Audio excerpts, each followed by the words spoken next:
کلام مقدس پرانے عہد نامہ میں سے یسایہ نبی کی کتاب، اس کا باب نمبر 62۔ سیون کی خاطر میں چپ نہ رہوں گا اور یروشلم کی خاطر میں دم نہ لوں گا جب تک کہ اس کی صداقت نور کی مانند نہ چمکے اور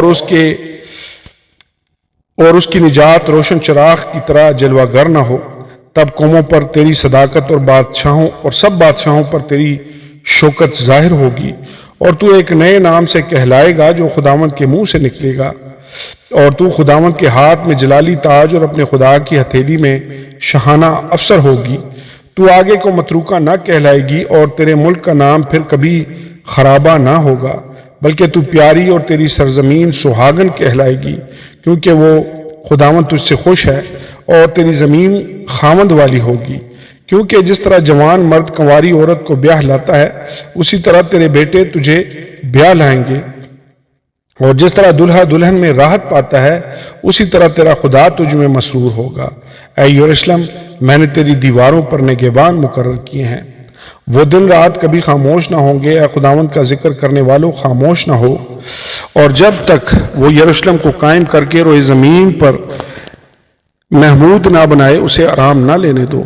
خداوند نے اپنے دہنے ہاتھ سے اور اپنے قوی بازو کی قسم کھائی ہے کہ یقیناً میں آگے کو تیرا غلہ تیرے دشمنوں کے کھانے کو نہ دوں گا، اور بیگانوں کے بیٹے تیری میں جس کے لیے تو نے محنت کی نہیں پئیں گے، بلکہ وہی جنہوں نے فصل جمع کی ہے اور اس میں سے کھائیں گے اور خداوند کی حمد کریں گے، اور وہ جو ذخیرہ میں لائے ہیں اسے میرے مقدس کی بارگاہوں میں پئیں گے۔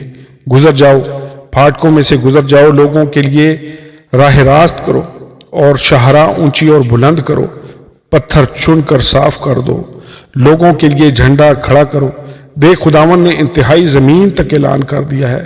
دختر سیون سے کہو، دیکھ تیرا نجات دینے والا آتا ہے، دیکھ اس کا اجر اس کے ساتھ اور اس کا کام اس کے سامنے ہے، اور وہ مقدس لوگ اور خداوند کے خریدے ہوئے کہلائیں گے، اور تو مطلوبہ یعنی غیر متروک شہر کہلائے گی۔ آمین اور آمین۔